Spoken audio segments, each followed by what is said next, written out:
Keynes realized that, okay, we need not, we have to form expectations. And in order to form expectations, Keynes argues that look at, we should look at what has happened in the past. Therefore, when you are analyzing policy changes, you can assume that price expectations are constant. There is no change in the expected price or whatever. Generally, the expectation is about price. Okay. So, in the Keynesian case, what happens is that if there is a change in the policy, for instance, suppose money supply goes up, then in the short run, this expands demand, increases demand, and output and employment will go up. At the same time, prices will also increase. In the long run, the agents will incorporate the fact that inflation will occur. They will realize that price levels have gone up and they will incorporate this into the decision making process, formation of expectations. Once they incorporate inflation, then policy loses its effectiveness. Employment falls back to N0, output falls back from Y1 to Y0. So the increase in output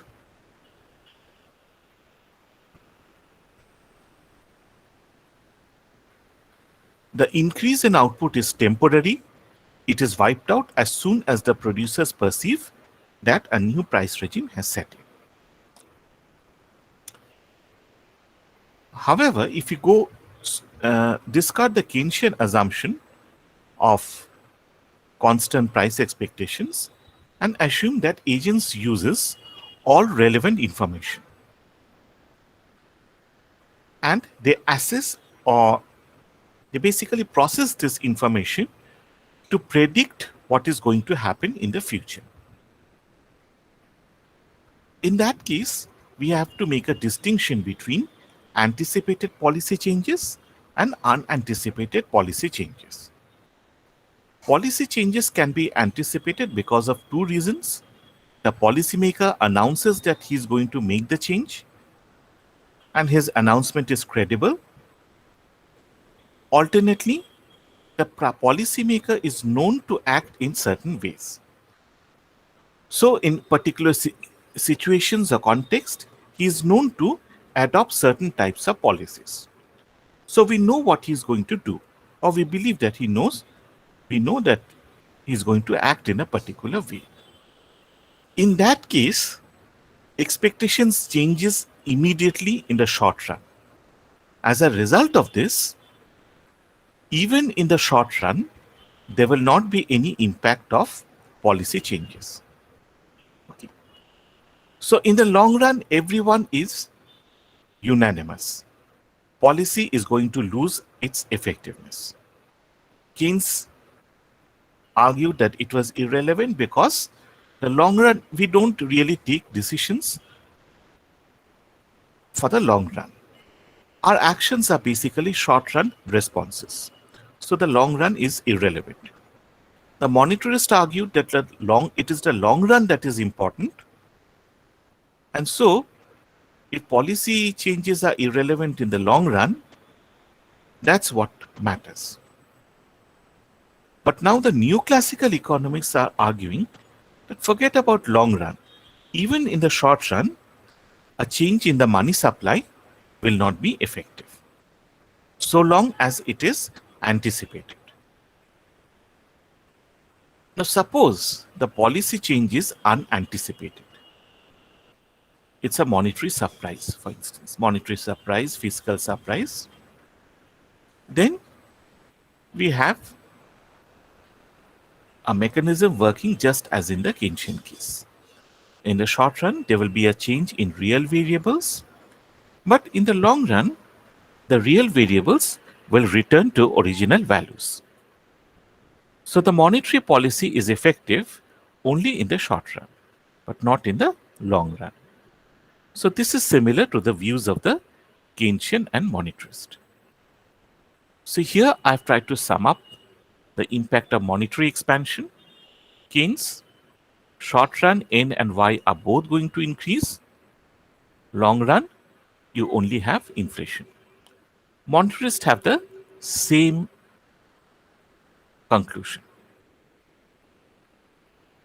The neoclassicals differentiate between anticipated. In case of anticipated, there's no impact on real variables in the short run. So policy loses effectiveness even in the short run. If it is an unanticipated change, then there's a short run increase in N and Y, but the long run, people revise expectations and we return to the original level. So it is similar to Keynes and monetarist.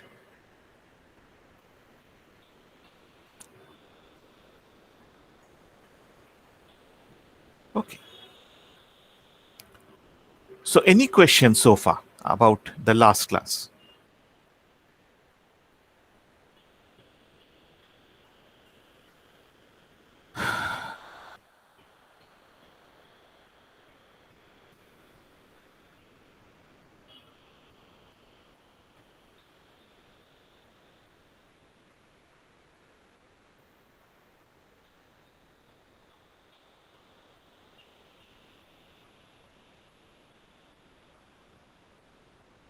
So is there any question or have you understood everything clearly?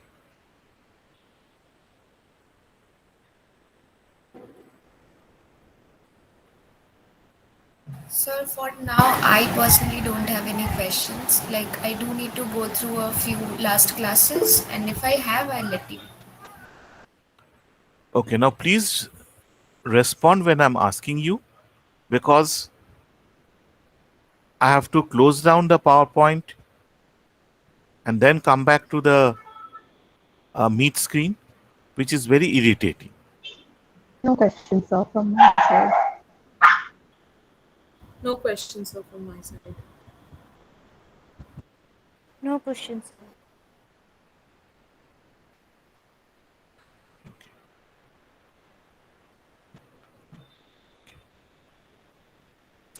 Now, of course, um, okay.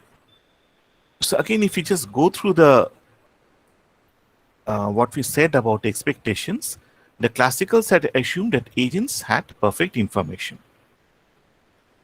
Okay, so if they know everything, what is going to happen in the future, they can incorporate these into their decision making process, and there's no short run impact of policy changes. Now, agents with rational expectations, as in the new classical model, they don't have perfect information. What they do is they use all available information and they process it to the best of their ability. But being human beings, they can make mistakes in predictions. And they go on, if there's a mistake, there's a short run deviation of output and employment from the long run equilibrium level. But in the long run, they realize that they have made a mistake and they revise their expectations accordingly. And so output employment both returns to the long run or full employment levels. Now, I had said that a problem over here is that agents can go on making mistakes. So they don't learn from their mistakes. So this absence of learning led to a new approach based on adaptive expectations, but we are not going to cover adaptive expectations. The problem that we are interested in, the point where we had stopped, is that suppose there is an sudden decrease in private investment. For some reason, private investors feel that there's going to be recession, and so they reduce investment suddenly. Now, if the fall had been anticipated, there would not have been any effect on the real variables. But because it is sudden, agents will not anticipate this event, this shock. Therefore, the labor supply function, this is the labor supply function, remains at I0. It should have shifted to the lower level of investment, I1, but it doesn't. I have not anticipated this. Similarly, aggregate demand will also not shift from this curve to this curve. Okay, it will remain over here.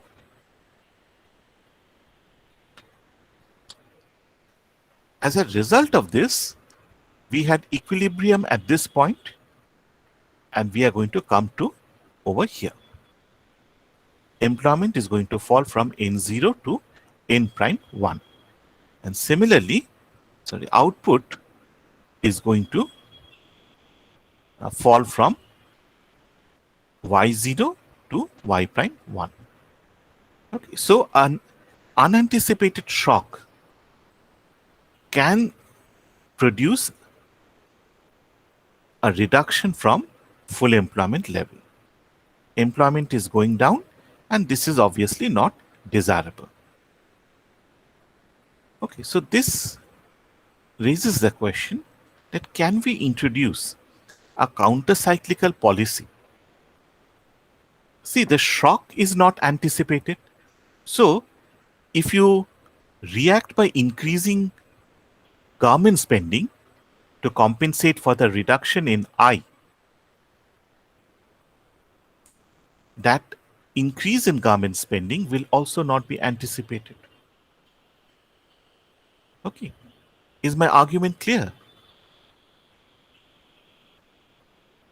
Yes, sir. Since the crisis is not anticipated, the response also will not be anticipated. I don't know that a crisis is coming. So, my perception is the government is not going to change the policy. So, in that case, what happens is, this was my I plus G curve. I falls, so I move over here, but then I increase G.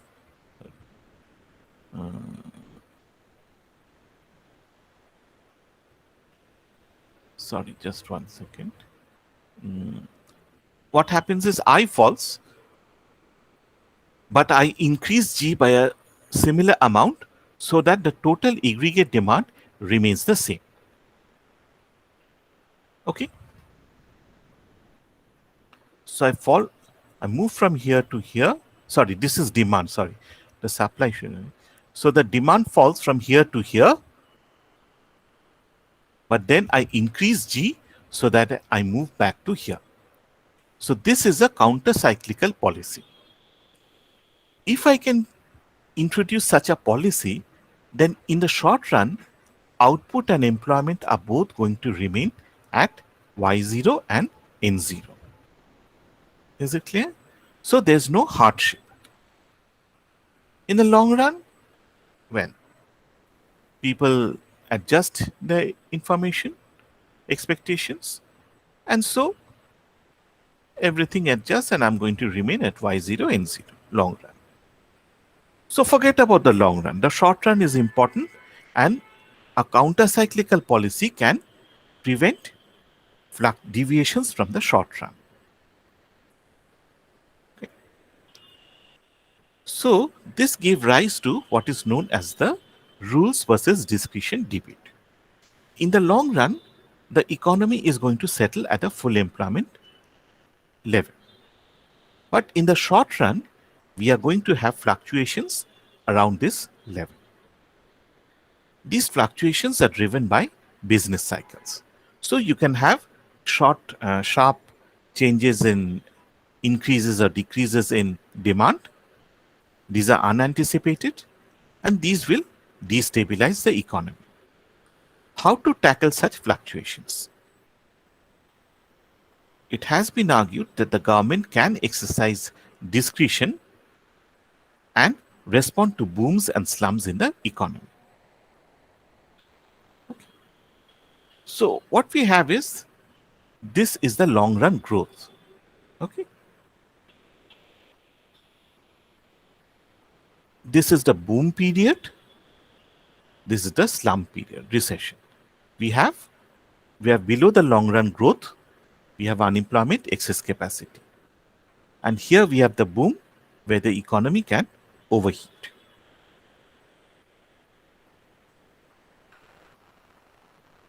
So what we can do is, the blue line is the fluctuations around the long run growth. So what we can do is, when we have boom periods, we can try to reduce the demand. When we have slumps, we can increase the demand. So what happens, instead of the blue line, we have a red line where the fluctuations have gone down. Okay. So one possibility is, we ignore these short-run deviations. We simply use this green line, the long-run growth, and set policy to facilitate this long-run growth. We set the values of money supply, government spending, taxes, consistent with long-run growth. In the short run, when there's a deviation, it's going to cause misery to this, but we should ignore this. The other view says, no, if there's a boom, you should, or if there's a slump, you should try to counteract this by using counter-cyclical policies. Okay. So counter-cyclical policies are attractive, particularly in the short run, but they have some limitations. What are the limitations? Lags in the effect of policies, expectations of agents and the reactions, and then there's uncertainty. Let's now go into these issues carefully.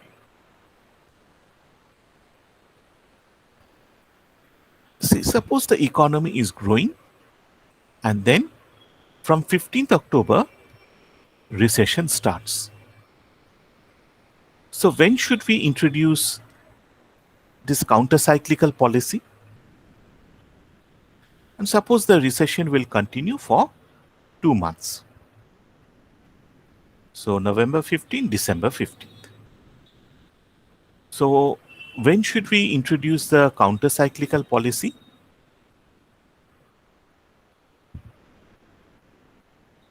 On which date?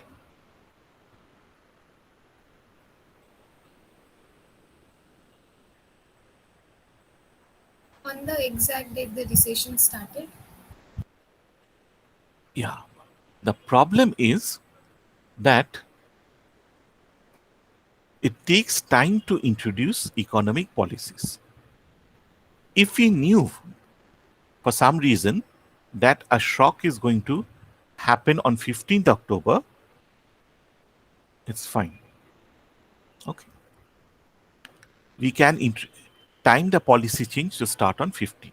But we generally don't know that when the business cycle is we are going to have recession. Okay. So what happens is, the economy is going like this, full employment output. Then at T0, recession starts. Now this recession is temporary. If we don't have any stabilization policy, recession is going to worsen. It will reach its minimum point, and then the economy is going to recover over here. In T2, it is going to recover, and then it is going to go on like this, back at the long run equilibrium level.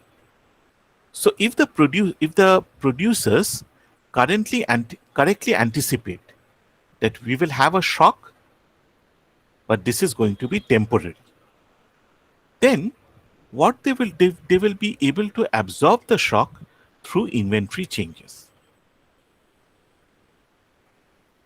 Demand has fallen off over here. So what will be the change in inventory or stocks?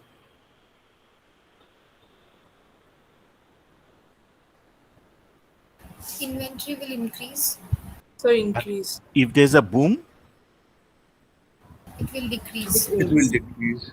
you're going to have a rundown. You're going to run down the stocks. Okay. So once the economy returns to the long run level, everything returns to normalcy. So one view argues that it's the best policy is not to do anything. Now suppose we introduce the counter-cyclical policy. Okay. But we don't know when the recession will start. Okay. So it is only after the policy recession has started, we will think of introducing the counter-cyclical policy. So over here, firstly, we have to realize that, okay, recession has started and we need an expansionary policy. Secondly, even after we have realized, it takes time to plan and implement the policy. So the policy starts or takes effect only from around this period. And it is rising. The economy starts to rise. Okay. The problem is that the economy is rising because of two reasons. One is because of the counter-cyclical policy, and second is the economy is recovering by itself. The shock is over. See, in this period, the shock is over, the economy would have recovered.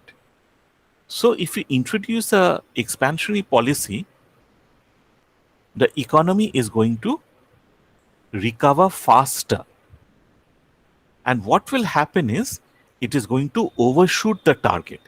Instead of stopping at this point, it is going to go up. So now what has happened, in T3, the economy has overshot the target. So what are you going to do? What should the policymakers do? We are having overheating.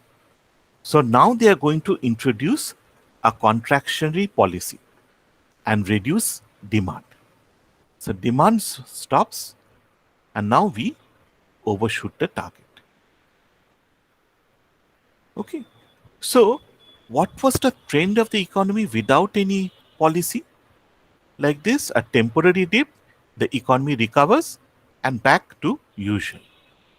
Here what we have is, it dips over here and now stabilization policy is set in, and this gives rise to policy cycles. We either overshoot or we undershoot. So when the expansionary policy is initiated, it is initiated too late when the economy is recovering. So we overshoot. Then we introduce the economy is going to fall by itself. We now introduce restrictive policy, a contractionary policy. So the economy is again going to overshoot. So what we have is, what we see over here is that the problem of timing is going to lead to a situation when stabilization policy will actually destabilize the economy. Is this clear? Yes, sir. Yes, sir. Yes. Sir টি3 জায়গাটা আরেকবার বলবেন?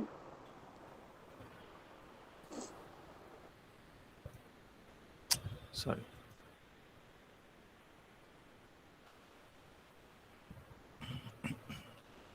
দেখো, যেটা হচ্ছে যে এখানে ইকোনমিটা এখানে গ্রো করলো, আমার একটা লং রান লেভেলে আছে, এখানে ফল করছে। রিসেশন যে স্টার্ট হলো, আমরা তখন পলিসি মেকাররা বুঝতে একটু টাইম লাগবে, একটা টাইম ল্যাগ আছে। ওরা বুঝলো, হ্যাঁ, T1-এ ওরা এসে বুঝলো যে we need a counter cyclical policy. ওরা পলিসিটা ইন্ট্রোডিউস করলো। পলিসিটা এফেক্টিভ হবার জন্যে আর একটা টাইম লাগবে। So policy starts taking effect from this point. কিন্তু এইখানে সমস্যাটা কি হচ্ছে?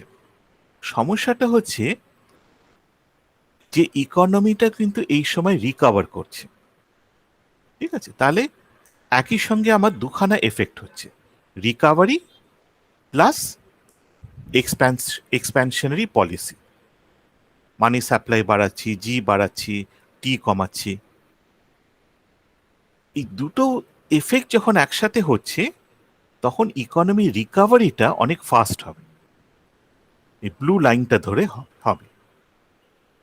এবং যেটা হচ্ছে যে এই লং রানে ফেরত না এসে আমরা লং রান গ্রোথ রেটটাকে ছাড়িয়ে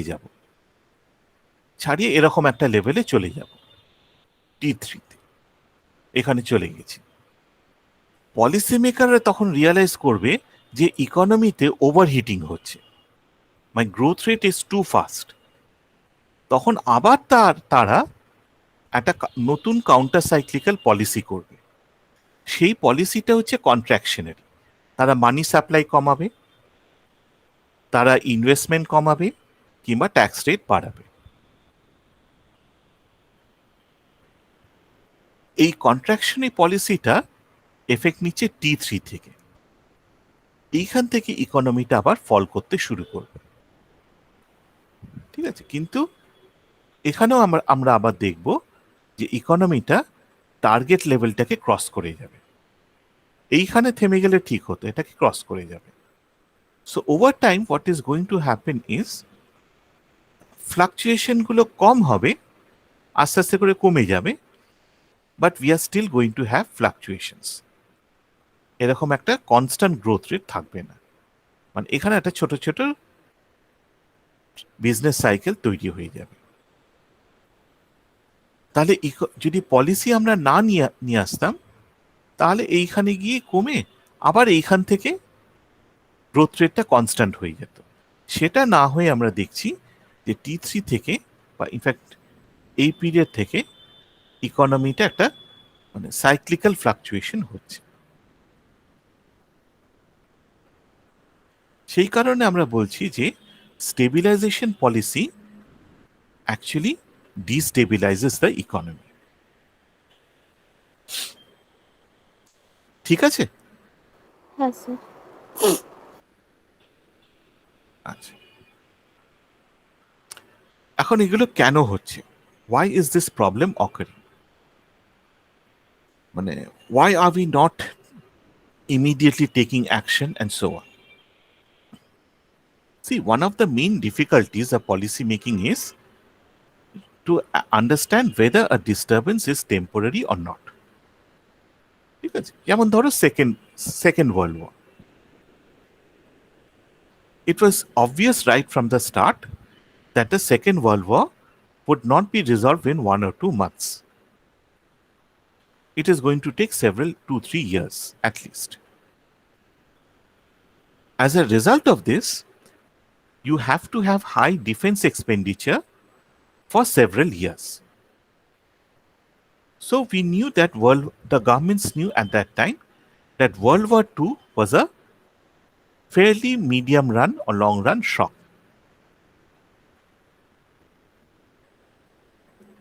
On the other hand, the OPEC oil embargo of 1973-74.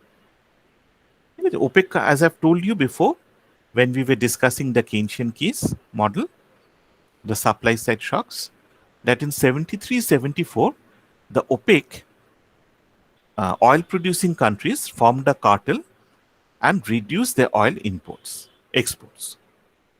So oil prices shot up. Now, it was not clear how long it would continue, how long the high oil prices would continue. At that time, many people argued that the oil cartel, Middle East countries producing and selling oil, would not continue with the cartel or agreement. It would soon break down and oil prices will soon fall back to the original level.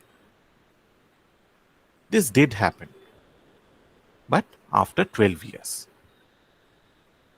Okay.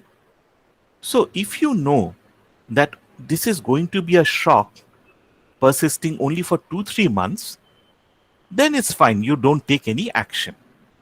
The problem is you will not know generally whether it is a temporary shock or whether it is a long run shock. See, if you have something like this, suppose you have a long run shock.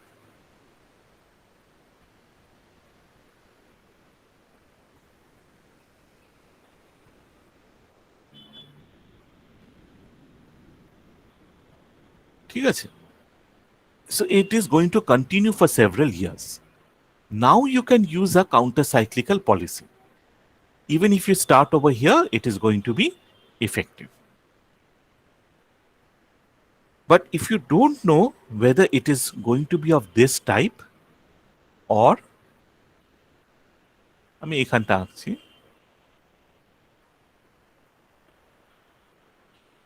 যদি এইটা হয়, if you have a situation like this, a very short run shock, and you introduce a counter-cyclical policy, then you are in trouble.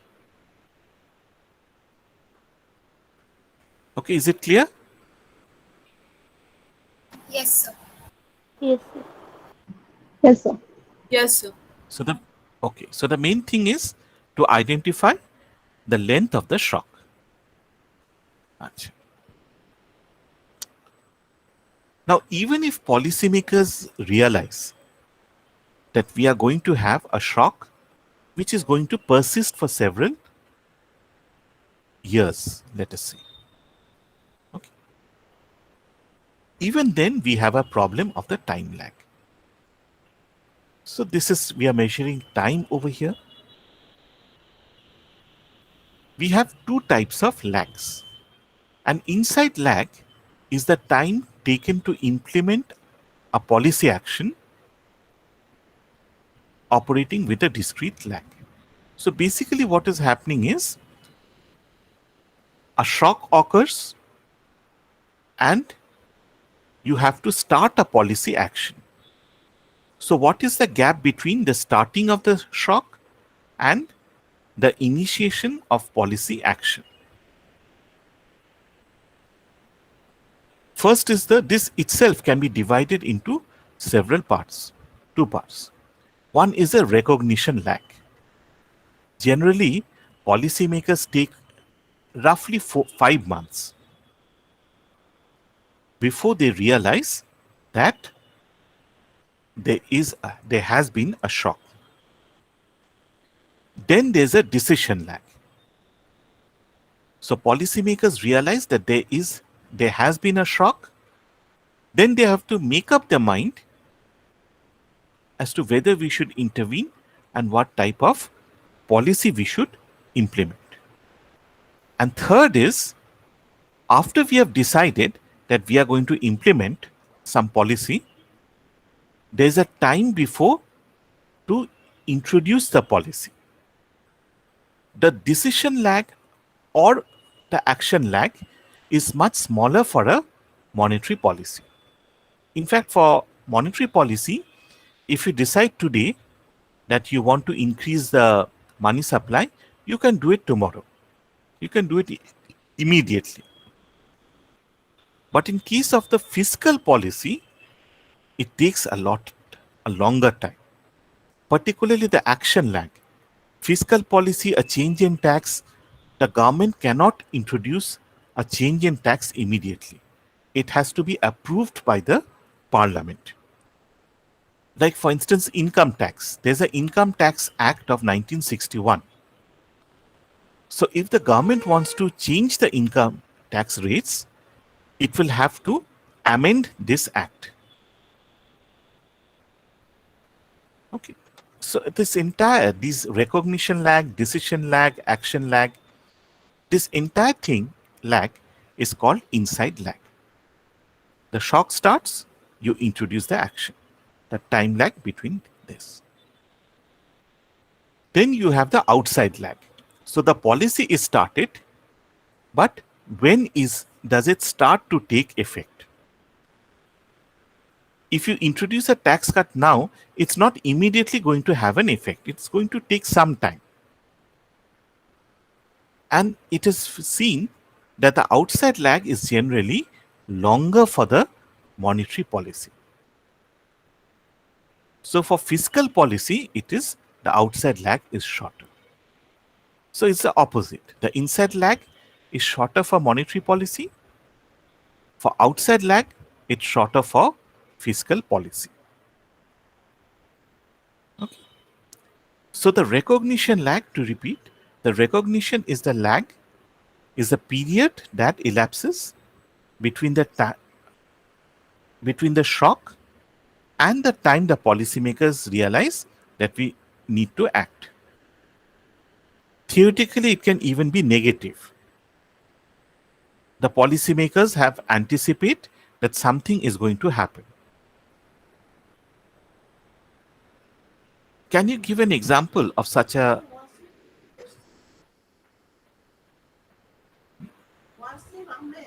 Sorry, just a minute.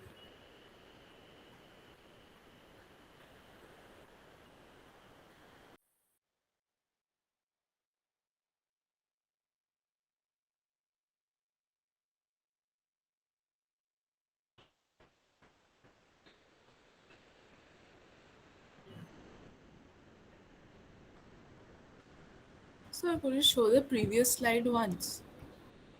This one. Yes, sir.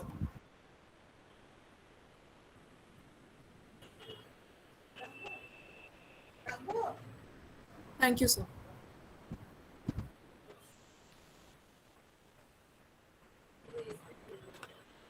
So the recognition lag is the period that elapses between... Okay.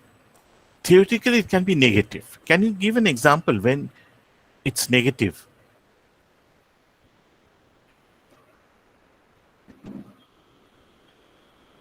So if it's predicted, like the disturbance in the economy is predicted before, then there would be no recognition lag, and if it's way before, then it could be negative. No, but how do I know that a disturbance is going to come?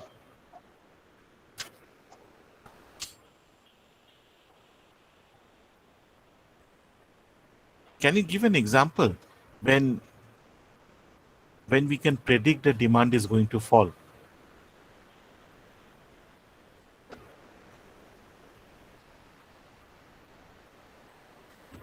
So, like when COVID started, But we didn't know that how long it's going to go on. What happens to sales after the pujas? Sir, it goes down. Or sir, maybe, sir, there is Diwali, etc. So it remains also. Yeah, I mean, if you include Diwali. Yes, sir, then it falls. So we can say that before the pujas, normally there's going to be an increase in demand, upswing. After the pujas, there's going to be a downswing. So, I mean, obviously, it doesn't require counter-cyclical action, but theoretically, if the government wanted to, this is a case when it can go for counter-cyclical action. Okay, because the government knows exactly when the shock is going to occur and when the shock is going to end. But these are very rare cases. And the government doesn't react for such shocks. Generally, therefore, the recognition lag is positive. So that means there's a disturbance and there's a time period before which the policymakers, the government realizes that we require policy action. Karakan and Solo has argued that the recognition lag is about 5 months. But again, it varies between, if it is an expansionary policy, that is recession, then generally the government comes to this realization quicker. And if it is contractionary, the economy is booming, overheating, and the government should introduce a contractionary policy, then the recognition lag is generally longer. Okay, is it clear?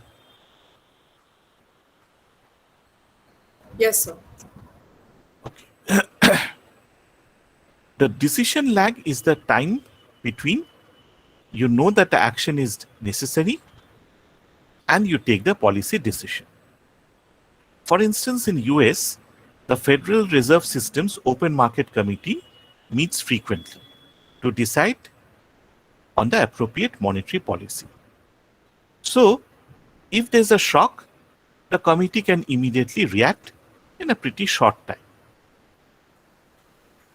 In India also, the Monetary Committee, Reserve Bank has a meeting, I think every quarter. So every quarter the committee revises this policy. So if you have a long-term shock, the Reserve Bank can take action pretty quickly. Once it realizes that action is necessary, it can come to a decision pretty quickly. But after taking the action and its implementation, okay, there's again a time lag. You take the action, monetary policy can be introduced effectively. You can increase, cut money supply immediately. But fiscal policy actions are less rapid because generally you require a change in the laws of the country. So because you have an inside lag, some researchers have argued that the government should introduce automatic stabilizers. That means there should be a mechanism that automatically operates by itself, depending upon the state of the economy.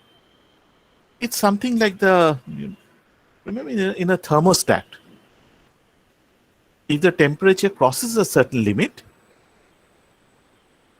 the thermostat breaks.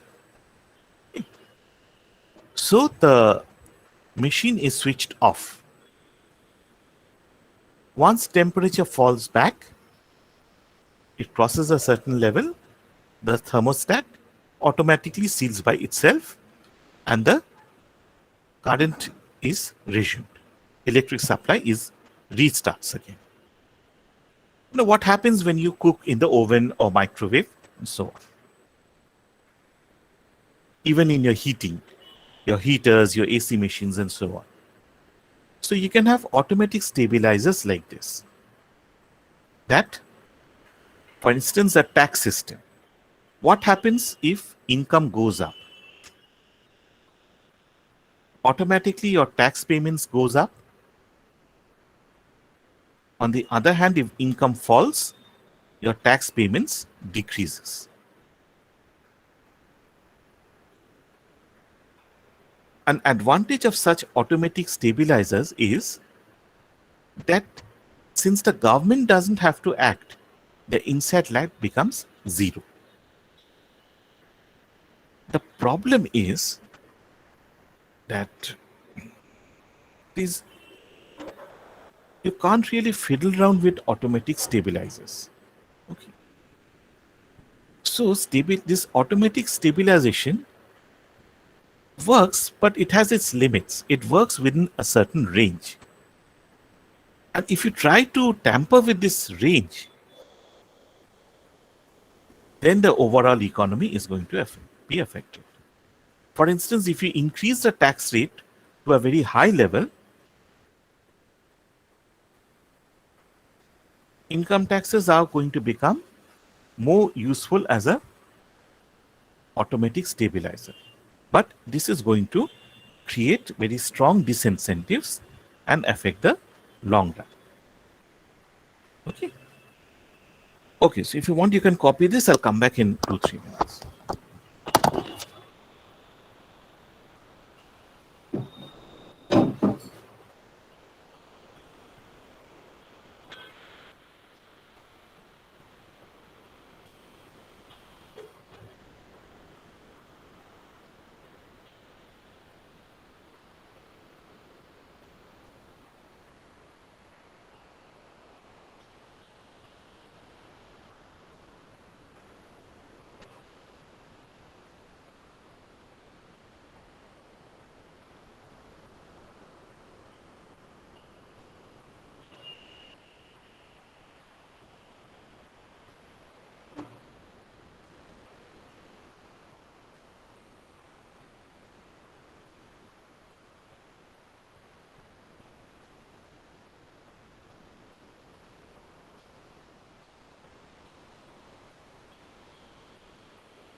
Okay, have you finished this slide?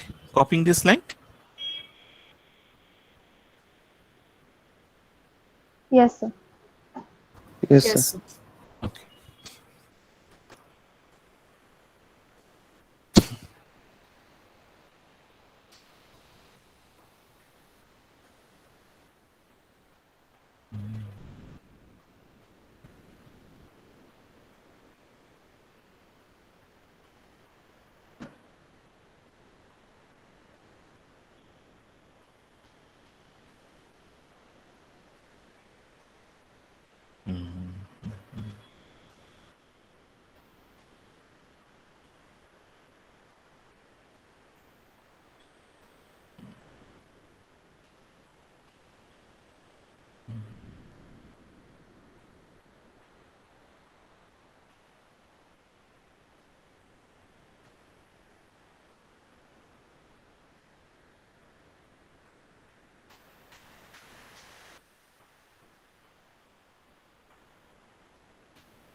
আপনার সময় নেই, class চলছে।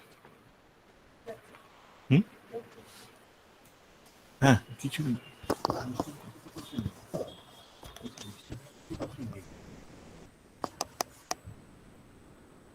বলবেন।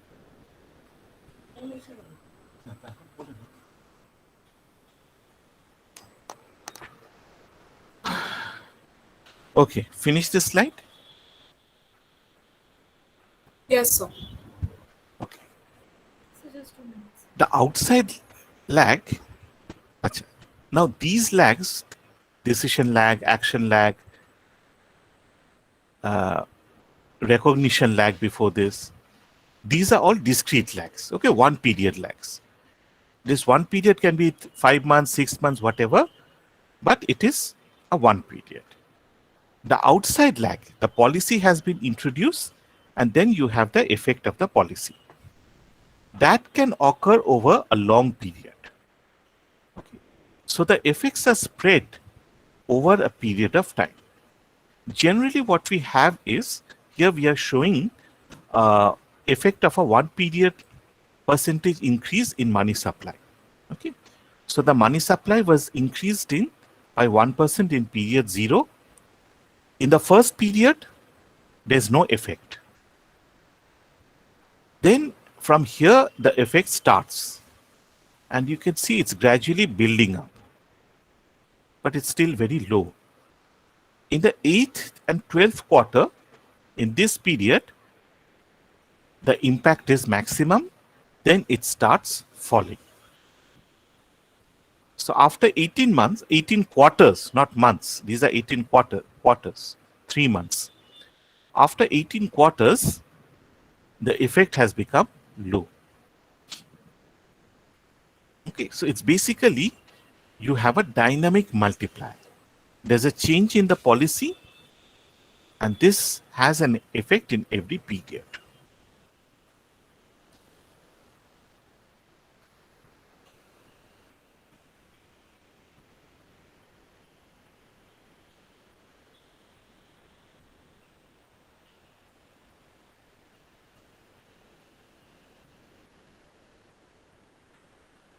Let me know when you have finished it. So आगे slide tag to back to pen.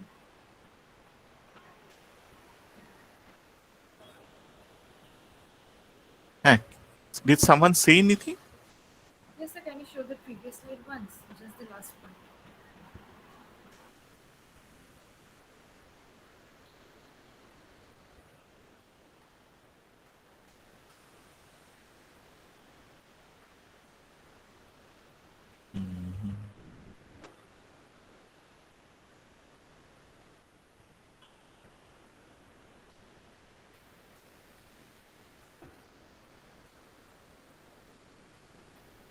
ঠিক আছে? Yes. এইটা হয়েছে?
ওকে,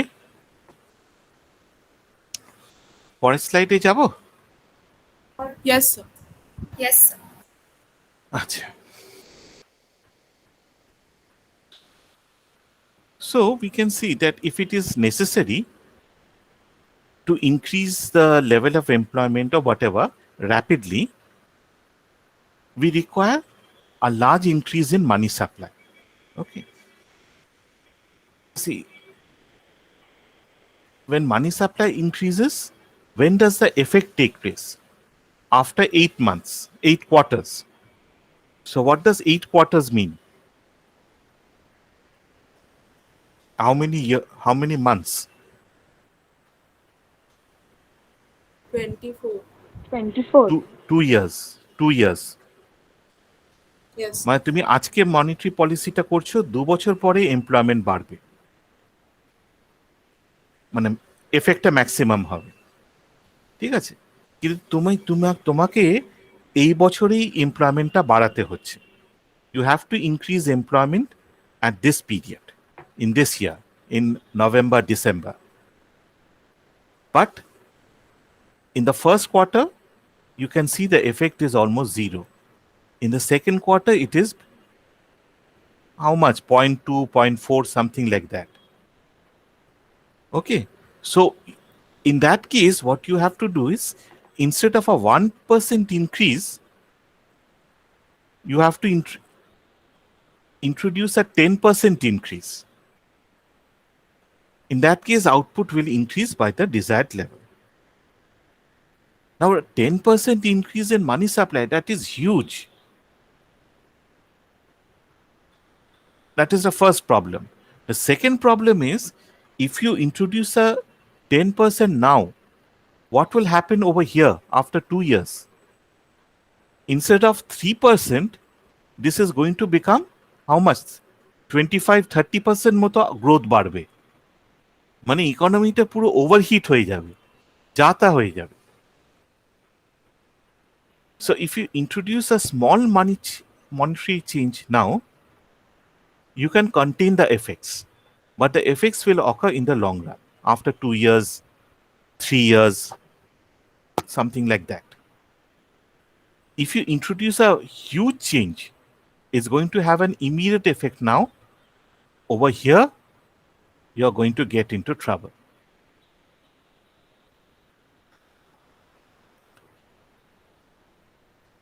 So, it becomes a very careful game. You have to have a trade-off between, you have limits on how much change you can introduce. You have limits on how quickly the change will be effective. You have to balance the two. You can't say that, okay, I'm not having an immediate effect now, so I want a huge change in money supply. You have to balance, you have to choose money supply, keeping in mind these two traps.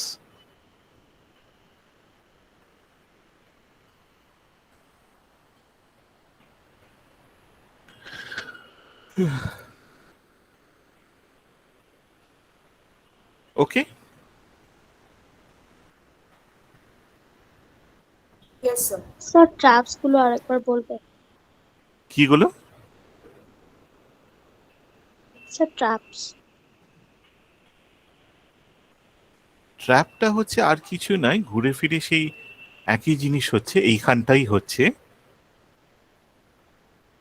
যে তুমি যদি খুব মানে পলিসিটা মানে if you introduce a monetary policy, ঠিক আছে, এর এফেক্টটা হচ্ছে অনেক পরে হবে, after 24 months।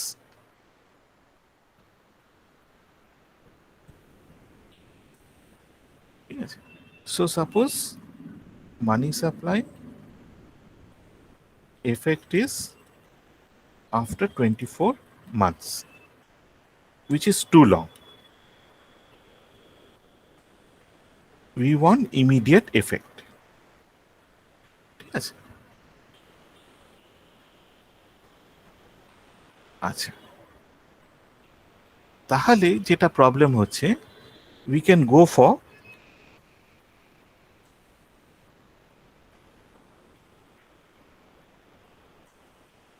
large change in money supply।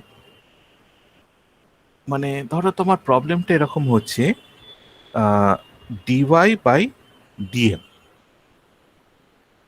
এটা সব স্মল হবে, হ্যাঁ।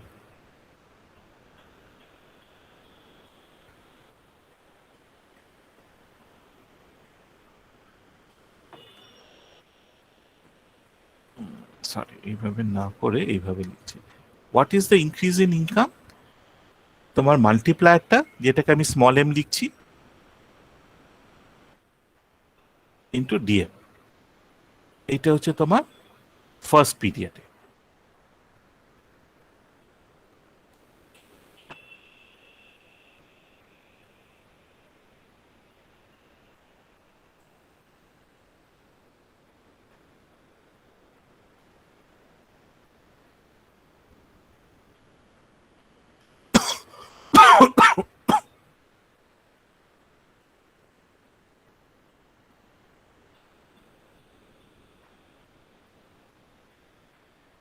ঠিক আছে, এইভাবে প্রত্যেক in every period this is the effect. আচ্ছা, now the problem is M1 is low,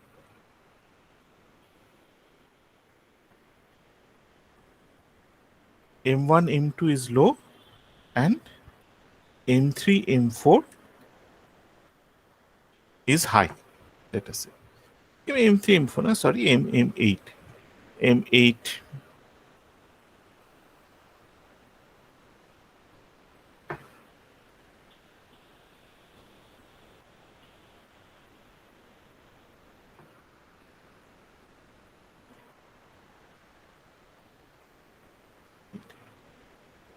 M1 থেকে M4 এই মাল্টিপ্লায়ার গুলো লো থাকছে, আর M8 M12 is high.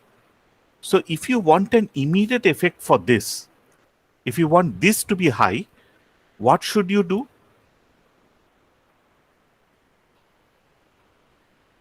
Increase M1. You have to increase M. আমি একটা জাস্ট ইজি দিচ্ছি, suppose this is 0.01, while M8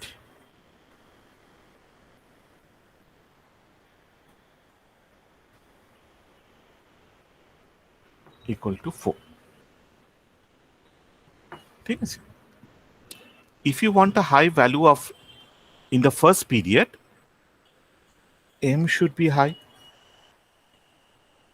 ধরো M কে তুমি 1000 করে দিলে, সরি, এটাকে তুমি এতটা করলে, 1 মিলিয়ন করলে, তাহলে কি হচ্ছে,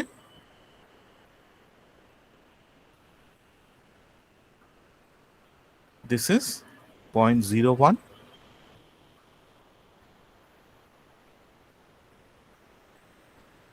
এটা কত হবে?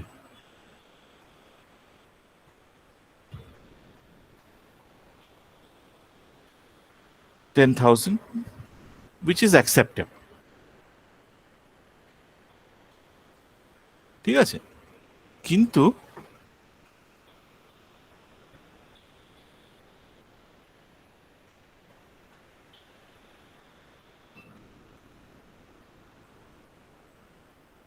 M8 হলে কি হবে?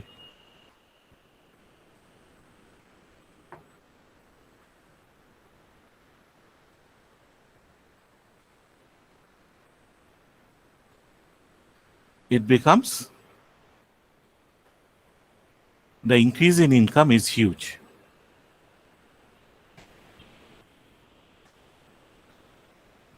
ঠিক আছে,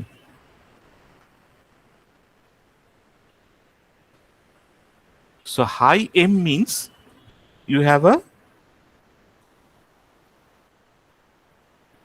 high immediate effect, but you overshoot in long run.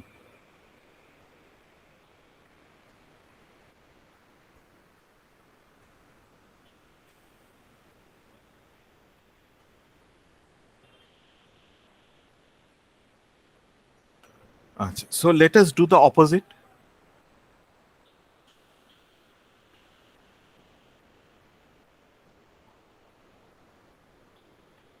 M কে যদি লো করে দিই,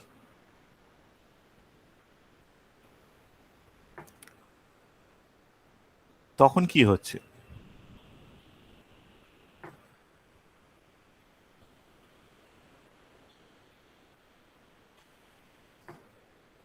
This is too low.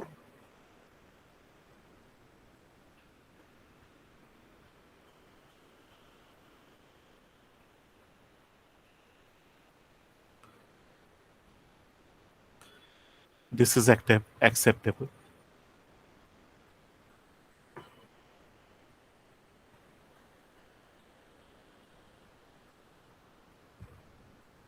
তাহলে এইখানে কি হচ্ছে, এমটাকে যদি আমি বাড়িয়ে দিই আমার লং রানে প্রবলেম হবে, এমটাকে যদি কম রাখি তাহলে আমার শর্ট রানে প্রবলেম হচ্ছে। ডু ইউ আন্ডারস্ট্যান্ড নাও এই ট্র্যাপটা? এমকে বাড়ালে আমার লং রানে প্রবলেম, এমটাকে কম রাখলে আমার ইমিডিয়েট প্রবলেম। তাহলে কোন দিকে যাব? দুটো জিনিসই আমাকে তাহলে ব্যালেন্স করতে হবে। ঠিক আছে,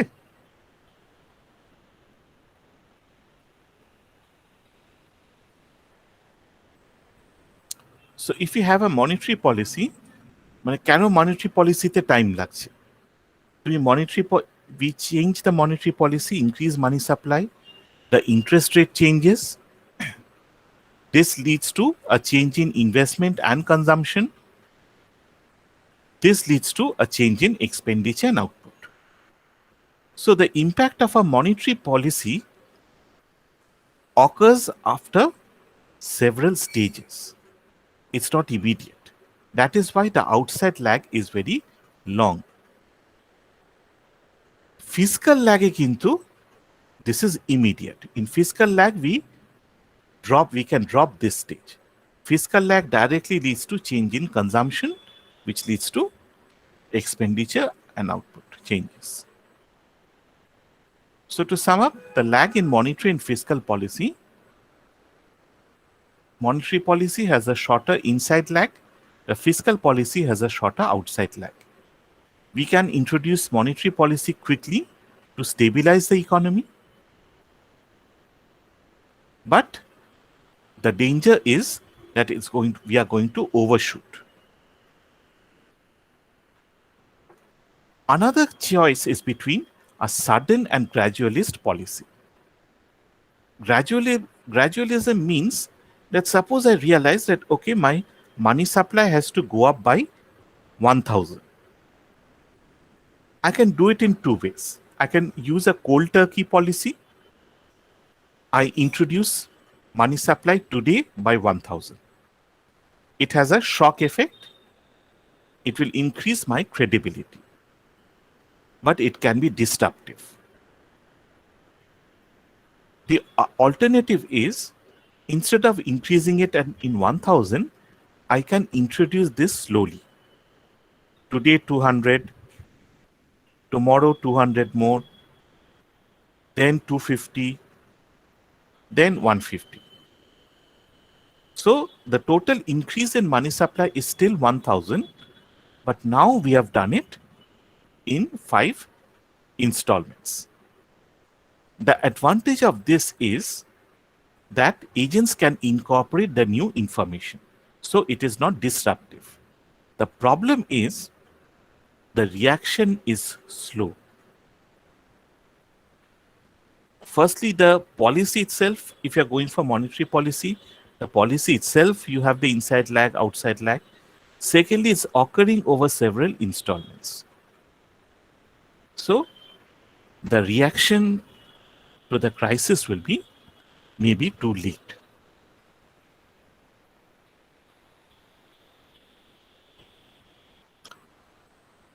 The other problem is forecasting. Okay, we can forecast the future economic conditions and say that the economy will be in a boom or recession after 6 months or 1 year, and then we can start planning a policy. So we have what is called as leading indicators, data series that fluctuates in advance of the economy, that provides signals. So if you observe the movement in certain sectors, like consumer goods sector, for instance, or the motor car industry, that is a good signal of recession or boom. So you can use the growth in certain sectors to anticipate what is going to happen now. So like cars. Yeah, cars, automobile industry.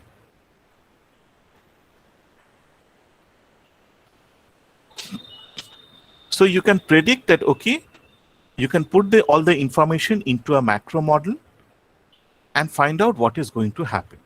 But this has to be done quantitatively, not qualitatively.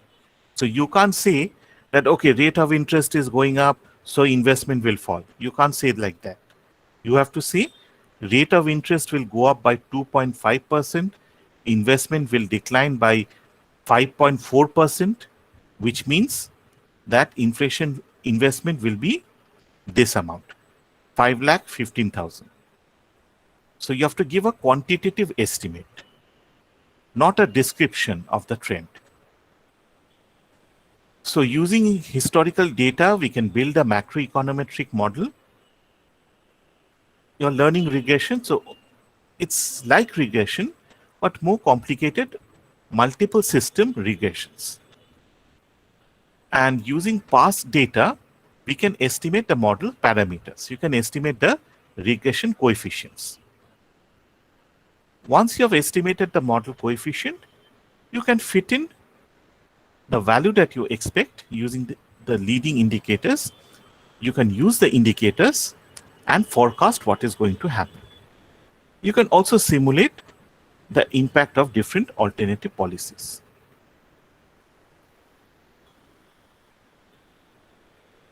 But over here you can see Julius, as Brutus is saying, it's true, Caesar, Rome is declining, but I expect it to pick up after the Ides of March.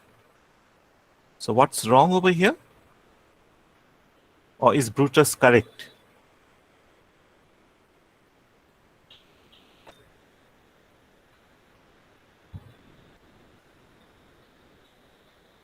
You know who Brutus is, I hope, and you know who Julius Caesar is. Yes, sir. Yeah, so what does this mean?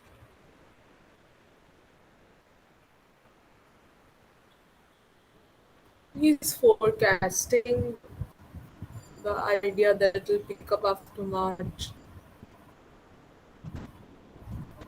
Yeah, but will his forecast be true? No, sir. Why? So because Rome does decline. So it Rome? breaks down in the end. That's why it said to, No, but what happened on the the 8th of March? Caesar is Sir, he killed him. but Yeah, Caesar was assassinated. So that means after that, your Rome is going to experience a greater shock and plunge even more into depression. Okay, so predictions are not perfect. See, the BBC normally gives very good forecast. I remember in 2006 January, they forecasted that the temperature in Delhi would be below 0 degree. Everyone laughed. It was printed as a singular case of Western stupidity. But the temperature really did fall below 0 degree in Delhi. So the British weather forecasting system is very accurate. On October 14, 1987, they predicted light showers, bright intervals, and moderate winds. And this is what happened. On that day, Britain experienced the worst storm in the century.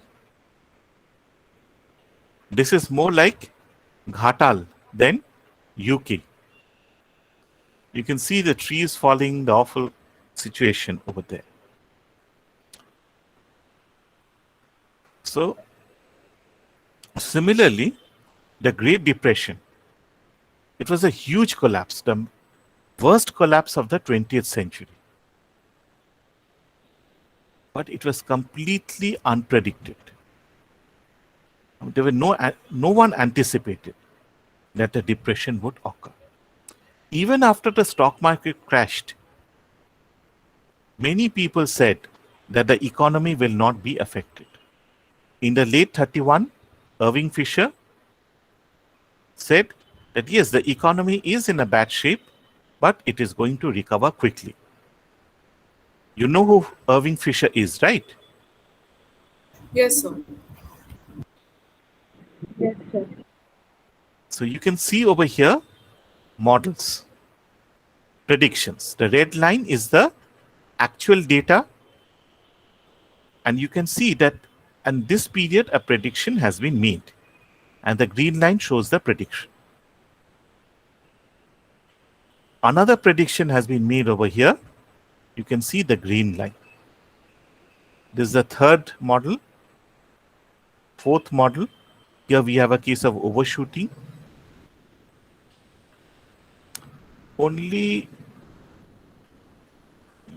Sorry. This is the May 2009. This was fairly accurate.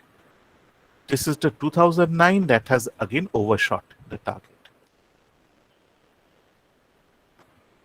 So, are predictions accurate? You can see that except for the May 2009 forecast, all the predictions, most of them have been too pessimistic, and this one has been too optimistic. So predictions are not very accurate. If you look at the short run, immediate quarter, first quarter, that is more or less accurate. But as you move further in time, the extent of error increases. If you look at the first 2 points, not much difference. But from the third point on, you have pretty high errors. And the last forecast over here, pretty high gaps. Can you see how much gap it is? Almost 2%.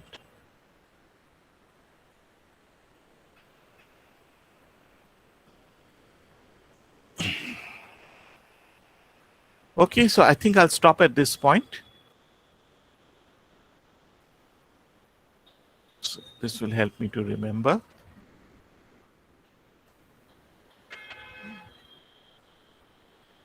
Okay, so any questions?